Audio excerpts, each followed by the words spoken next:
hormones. That's the whole idea, okay? But when your stress hormones go up, so does your blood pressure, so does your blood sugar. Caffeine, not good for your hemorrheology. So stick with the water. That's the best beverage you can drink, okay? Juice,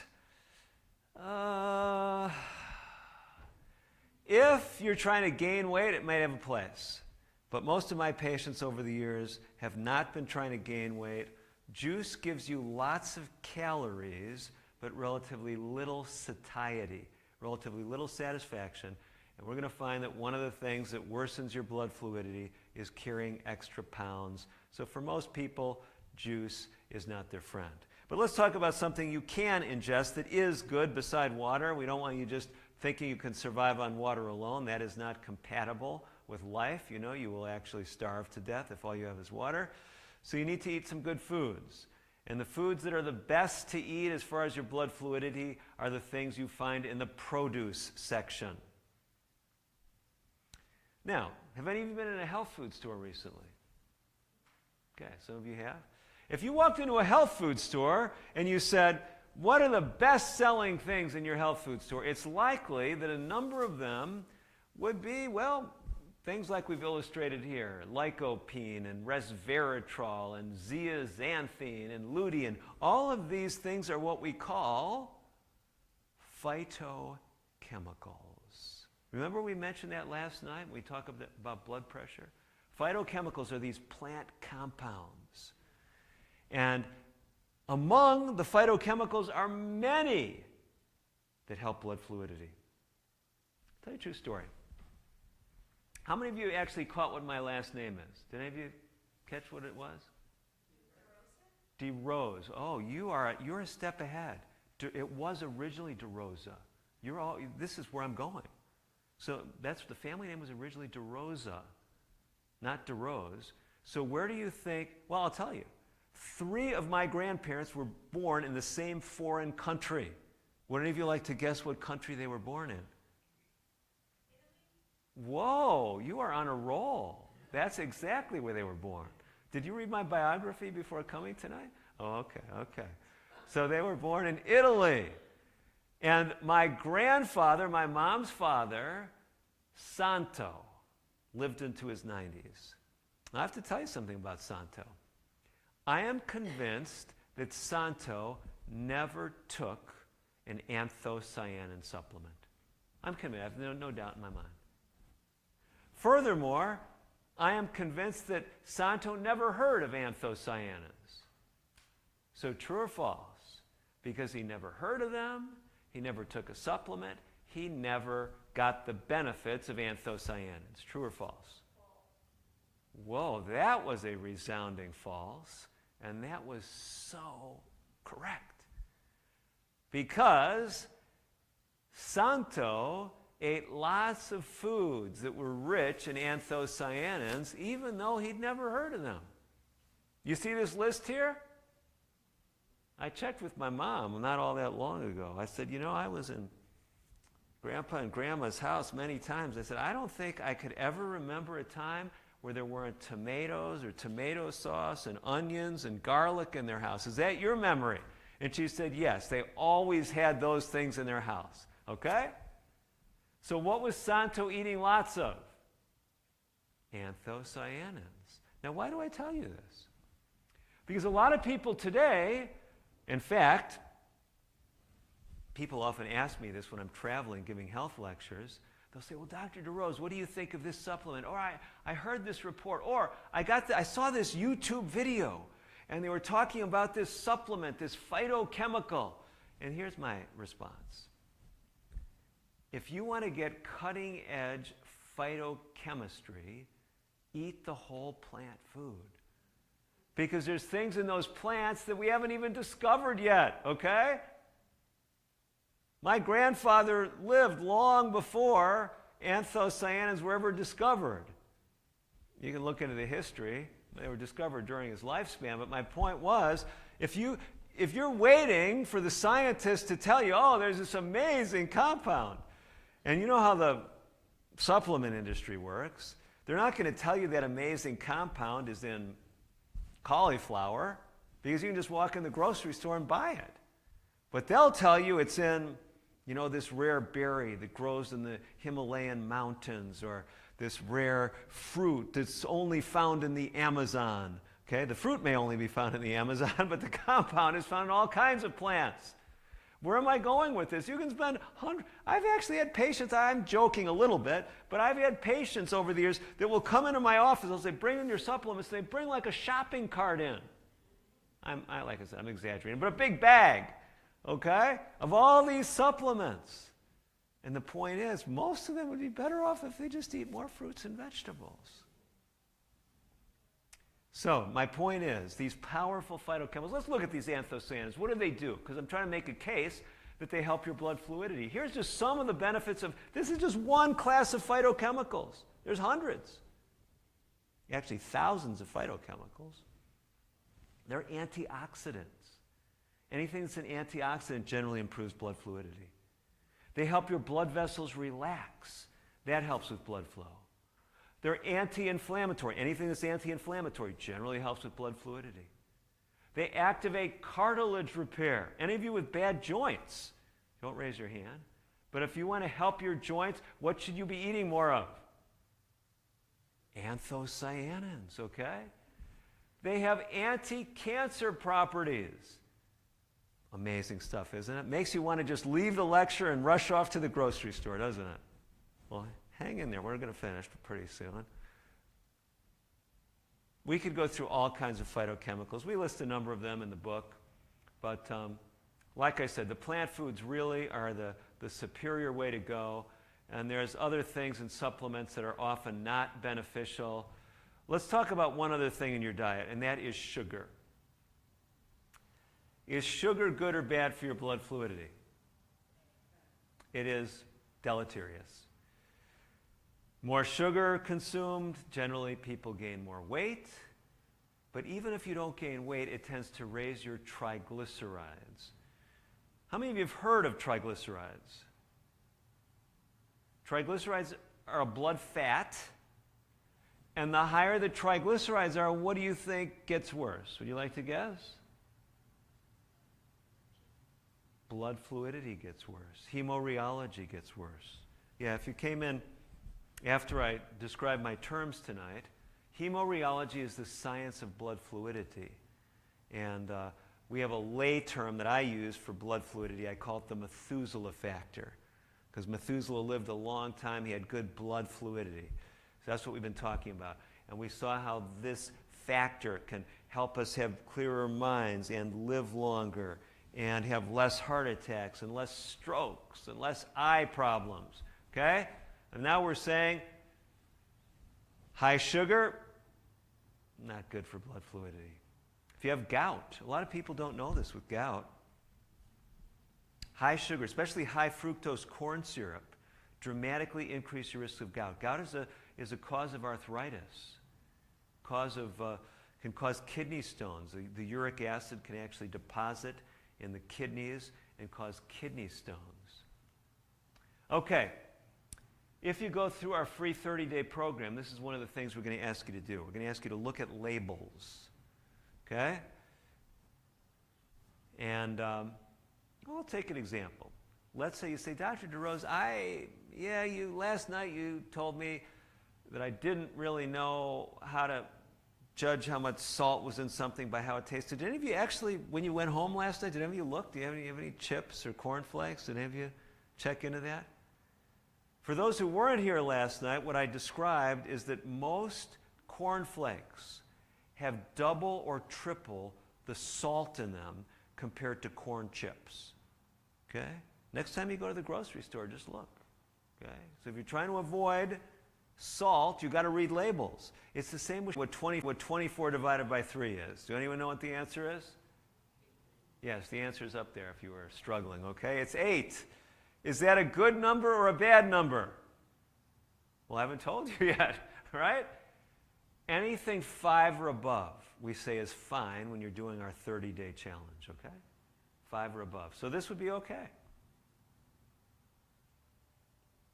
Okay, I already mentioned that if you want to improve your blood fluidity, Try to get as close to your ideal weight as you can. But here's the really good news. Now, this may sound like a strange thing to show you, but I want to show you a study among athletes.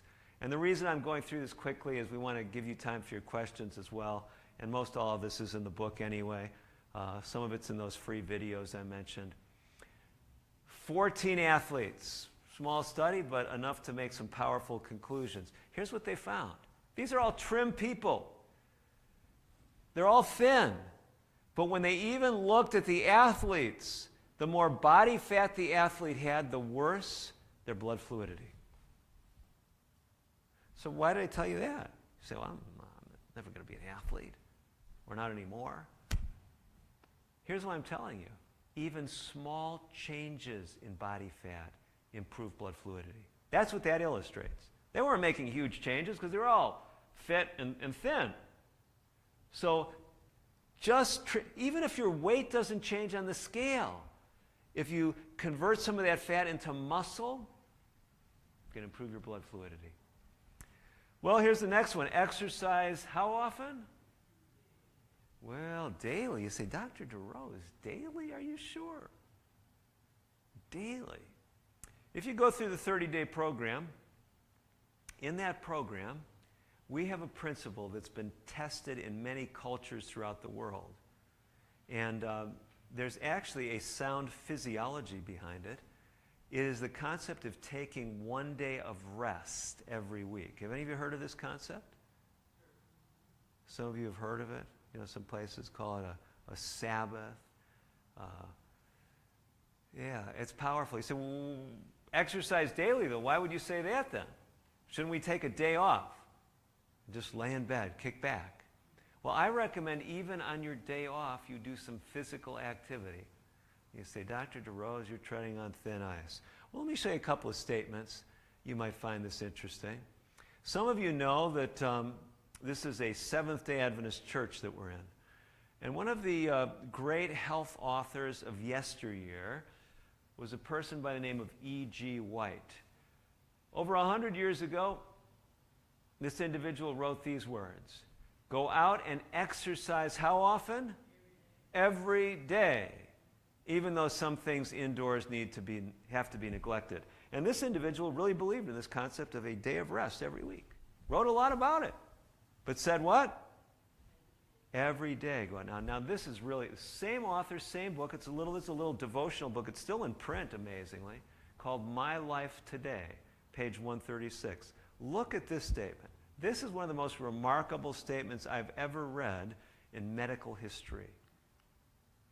Morning exercise in walking in the free, invigorating air of heaven, or cultivating flowers, small fruits, and vegetables is necessary to a healthful circulation of the blood.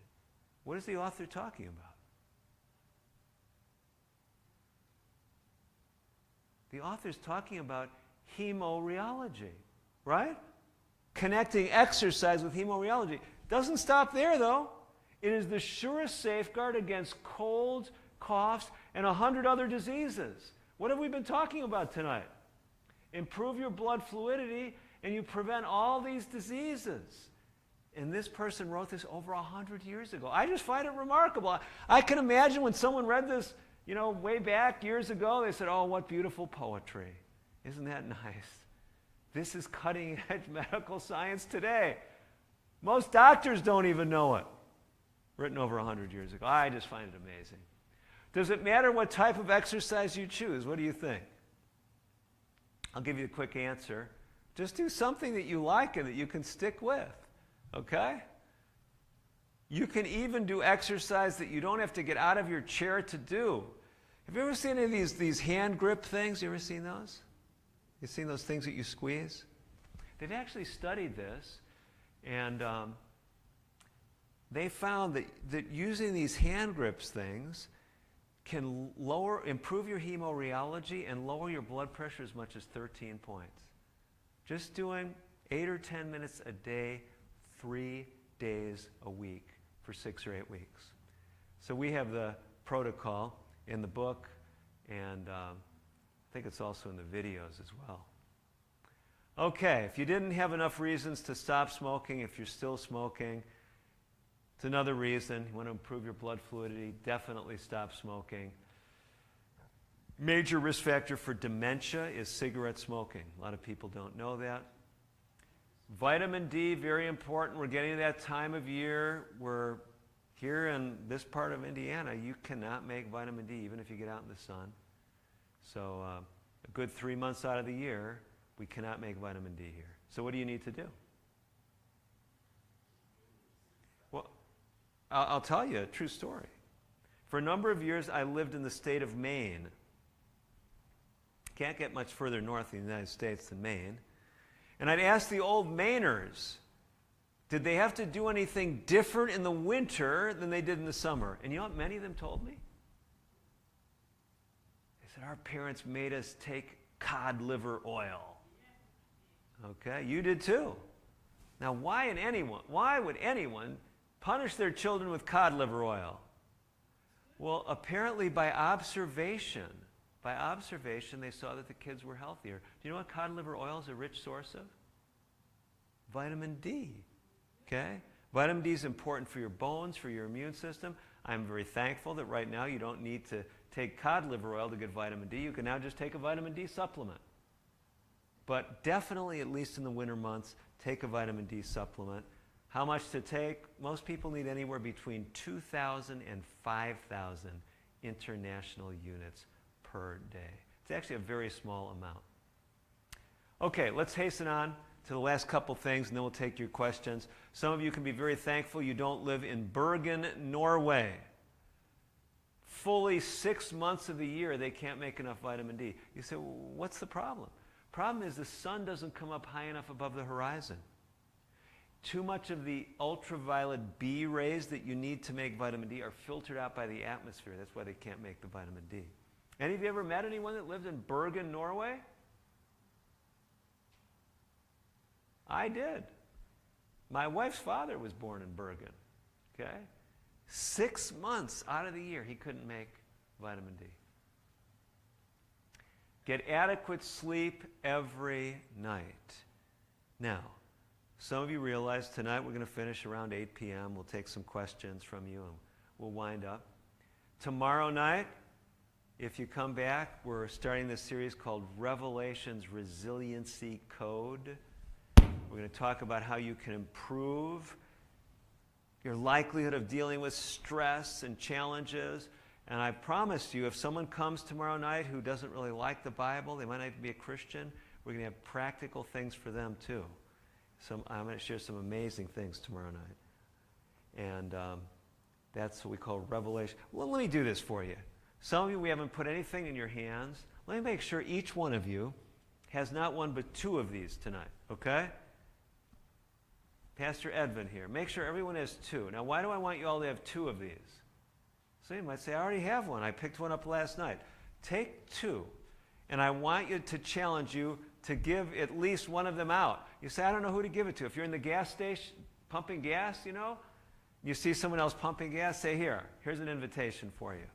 You're checking out in the grocery line. I'm going to ask Edvin for something. Edvin, I don't know if you have these. Do you have these little glow tracts here? Yes. Okay, here's the favor I want you to do. I'd like you to give everyone 2 glow tracts and give me 8 or 10 of them. Could you do that? Could I ask you to do that right now? Okay, so he's going to help us. And if some of you think this is getting too stressful, just close your eyes. And if you fall asleep, you'll get this benefit of adequate rest. Okay, are you with me? Okay, so get adequate sleep every night. We're going to